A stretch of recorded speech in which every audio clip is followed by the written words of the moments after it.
ಚುನಾವಣಾ ಕದನದ ಬಹಿರಂಗ ಪ್ರಚಾರಕ್ಕೆ ಒಂದೇ ದಿನ ಮಾತ್ರ ಬಾಕಿ ಇದೆ. ಈ ಹಿನ್ನೆಲೆ ದಾವಣಗೆರೆ ದಕ್ಷಿಣ ಕಾಂಗ್ರೆಸ್ ಅಭ್ಯರ್ಥಿ ಸಮರ್ಥ ಶಾಮನೂರು ಬಿರುಸಿನ ಪ್ರಚಾರವನ್ನು ನಡೆಸಿದರು. ಪಟ್ಲಕಟ್ಟೆ, ಹದಡಿ, ವಡೇರಹಳ್ಳಿ, ನಾಗನೂರು, ಜರಿಕಟ್ಟೆ, ದುರ್ಗಾಂಬಿಕಾ ಕ್ಯಾಂಪ್ ಸೇರಿದಂತೆ ನಾನಾ ಗ್ರಾಮಗಳಲ್ಲಿ ಭರ್ಜರಿ ಪ್ರಚಾರವನ್ನು ಮಾಡಿದರು. ಪ್ರಚಾರಕ್ಕೆ ಆಗಮಿಸಿದಂಥ ಕೈ ಅಭ್ಯರ್ಥಿಗೆ ಪಟಾಕಿ ಸಿಡಿಸಿ ಜನ ಅದ್ಧೂರಿಯಾಗಿ ಸ್ವಾಗತ ಮಾಡಿಕೊಂಡರು. ಪ್ರಚಾರದ ವೇಳೆ TV5 ಜೊತೆ ಮಾತನಾಡಿದ ಕಾಂಗ್ರೆಸ್ ಅಭ್ಯರ್ಥಿ ಸಮರ್ಥ ಶಾಮನೂರು, ಪ್ರತಿ ಹಳ್ಳಿಗಳಲ್ಲಿ ಜನರ ಪ್ರತಿಕ್ರಿಯೆ ಉತ್ತಮವಾಗಿದೆ, ಬಹಳಷ್ಟು ಮತಗಳಿಂದ ಅಂತರವನ್ನು ನಾವು ಚುನಾವಣೆಯನ್ನು ಗೆಲ್ತೇವೆ ಅಂತ ಹೇಳಿ ವಿಶ್ವಾಸವನ್ನು ವ್ಯಕ್ತಪಡಿಸಿದ್ದಾರೆ. ಹಳ್ಳಿಗಳಲ್ಲಿ ಹೋದಾಗ ಜನ ಸಮಸ್ಯೆಗಳನ್ನು ಹೇಳ್ತಾ ಇದ್ದಾರೆ. ಮುಂದಿನ ದಿನಗಳಲ್ಲಿ ಸಮಸ್ಯೆಗಳನ್ನು ಬಗೆಹರಿಸಲು ಪ್ರಾಮಾಣಿಕವಾಗಿ ಪ್ರಯತ್ನ ಮಾಡ್ತೇನೆ ಅಂತ ಕಾಂಗ್ರೆಸ್ ಅಭ್ಯರ್ಥಿ ಸಮರ್ಥ ಶಾಮನೂರು ಹೇಳಿದ್ದಾರೆ. ಕ್ಷೇತ್ರದ ಚುನಾವಣೆ ರಂಗೇರ್ತಾ ಇದೆ. ಇನ್ನು ಬಹಿರಂಗ ಪ್ರಚಾರಕ್ಕೆ ಕೇವಲ ಒಂದೇ ದಿನ ಬಾಕಿ ಇರುವಾಗಲೇ ಕಾಂಗ್ರೆಸ್ ಅಭ್ಯರ್ಥಿಯಾಗಿರುವ ಸಮರ್ಥರವರು ಬಹಳಷ್ಟು ಹಳ್ಳಿಗಳಲ್ಲಿ ಬಿರುಸಿನ ಪ್ರಚಾರ ನಡೆಸ್ತಾ ಇದ್ದಾರೆ. ಈ ಬಗ್ಗೆ ಅವ್ರನ್ನ ಮಾತಾಡ್ಸೋಣ. ಹೇಗಿದೆ ಸರ್ ಪ್ರಚಾರದ ರಂಗು? ಭಾಳ ಚೆನ್ನಾಗೈತ್ರಿ ಸರ್. ಈಗ ಮುಖ್ಯವಾಗಿ ನಾವೀಗ ವಡರಹಳ್ಳಿನಲ್ಲಿದ್ದೀವಿ. ಈ ಚಿಕ್ಕ ಚಿಕ್ಕ ಗ್ರಾಮಗಳು ಏನಾಗ್ತದ್ರಿ, ಭಾಳ ಜನ ಹೋಗೋದೇ ಇಲ್ರಿ ಸರ್ ನೋಡೋಕ್ಕೆ. ಸೊ ಅದಕ್ಕೆ ಬಂದೀವಿ. ಇಲ್ಲಿ ಜನದ ಬೇಡಿಕೆಗಳು ಕೇಳ್ತೀವಿ. ಇಲ್ಲಿ ಮುಖ್ಯವಾಗಿ ಒಂದು CC ರೋಡ್ ಆಗೋದೈತಿ, ದೇವಸ್ಥಾನಕ್ಕೆ ಕಾಂಪೌಂಡ್ ಮಾಡಬೇಕು, ಆಮೇಲೆ ಊರಿಗೆ ದ್ವಾರ ಬಾಗಿಲು ಆಗಬೇಕು. ಸೊ ಇಂಥವೆಲ್ಲ ಬೇಡಿಕೆಗಳು ಏನೇನಿದ್ದಾವೆ. ಆಮೇಲೆ ಗ್ರಾಮಗಳಲ್ಲಿ ಚೆನ್ನಾಗ್ರಿ ಸರ್, ಯಾಕಂದರೆ ಎಲ್ಲರೂ ಜೊತೆಗೆ ಒಂದೇ ಧ್ವನಿಯಿಂದ ಮಾತಾಡ್ತಾರೆ. ಎಲ್ಲರಿಗೂ ಅವೇ ಬೇಡಿಕೆಗಳಿರ್ತವೆ. ಊರಿನಲ್ಲಿ ನೋಡಿದ್ರೆ ಪ್ರತಿಯೊಂದು ಮನೆಯಲ್ಲಿ ಬೇರೆ ಬೇರೆ ಬೇಡಿಕೆಗಳಿರ್ತವೆ. ಗ್ರಾಮನಲ್ಲಿ ಎಲ್ಲರೂ, ಆಮೇಲೆ ಗ್ರಾಮನಲ್ಲಿ ಒಬ್ಬರು ಮಾತು ಕೊಟ್ಟರೆ ನಾವು ಕಾಂಗ್ರೆಸ್ಸಿಗೆ ಆಗ್ತೀವಿ ಅಂತ ಎಲ್ಲರೂ ಕಾಂಗ್ರೆಸ್ಸಿಗೆ ಆಗ್ತಾರೆ.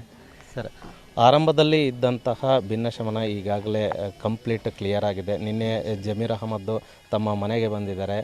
ಸಂಪೂರ್ಣವಾಗಿ ಮುಸ್ಲಿಮರು ಓಲೈಕೆ ಮಾಡ್ತಕ್ಕಂಥ ಕೆಲಸ ಕೂಡ ಮಾಡಿದ್ದಾರೆ. ಏನನ್ಸುತ್ತೆ ಸರ್ ನಿಮಗೆ? ಭಾಳ ಚೆನ್ನಾಗಿ ಸರ್. ಆಮೇಲೆ ಇದು ಏನು ಭಿನ್ನಾಭಿಪ್ರಾಯ ಇದ್ದೇ ಇದ್ದಿಲ್ಲ ರೀ ಸರ್. ಯಾಕಂದರೆ ನಾವು ಫಸ್ಟಿಗಿಂದ ಅಪ್ಪಾಜಿಯವರು ಹೇಳಿದರು, ಜಮೀರ್ ಸಾಬ್ರು ಹೇಳಿದರು, ಅದು ಅಂಥದ್ದು ಏನೂ ಇಲ್ಲೇ ಇಲ್ಲ. ಅದು ಭಾಳ ಸುಮ್ಮನೆ ಒಗ್ಗರಣೆ ಮಾಡುತ್ತಿದ್ರು ಎಲ್ಲರೂ ನ್ಯೂಸ್ನಲ್ಲಿ. ಆದರೆ ಅದೇನು ಬೇಕಿಲ್ಲ ರೀ ಸರ್. ಎಲ್ಲರ ಜೊತೆಗೆ, ಆಮೇಲೆ ಜಮೀರ್ ಸಾಬ್ ನೀವು ನೋಡಿದ್ರಿ ವೀಡಿಯೋಸ್ಗಳನ್ನೆಲ್ಲ, ಭಾಳ ಒಳ್ಳೆಯ ಮಿತ್ರಗಳಂಗೆ ಇದ್ದಾರೆ ಸರ್. ಈಗ ಸಾಕಷ್ಟು ಹಳ್ಳಿಗಳಲ್ಲಿ ಹೋಗ್ತಿರುವಾಗ ಕೆಲವೊಂದು ಸಮಸ್ಯೆಗಳನ್ನು ನೀವು ಕೂಡ ಬಹಳಷ್ಟು ತಾಳ್ಮೆಯಿಂದ ಆಲಿಸ್ತಾ ಇದ್ದೀರಾ. ಮುಂದಿನ ದಿನಗಳಲ್ಲಿ ನೀವು ಯಾವೆಲ್ಲ ಯೋಜನೆಗಳನ್ನು ಈ ಹಳ್ಳಿಗಳಿಗೆ ರೂಪಿಸ್ಕೋಬೋದು ಅನ್ನೋ ಯೋಜನೆ ನಿಮಗಿದೆ. ಬಹುಮುಖ್ಯವಾಗಿ ಯಾವೆಲ್ಲ ಯೋಜನೆ ರೂಪಿಸ್ಬೋದು? ಸೊ ಮುಖ್ಯವಾಗಿ ಈಗ ಪ್ರತಿ ಹಳ್ಳಿನಲ್ಲಿ ಬೇರೆ ಬೇರೆ ಬೇಡಿಕೆಗಳಿದಾವೆ ರೀ ಸರ್.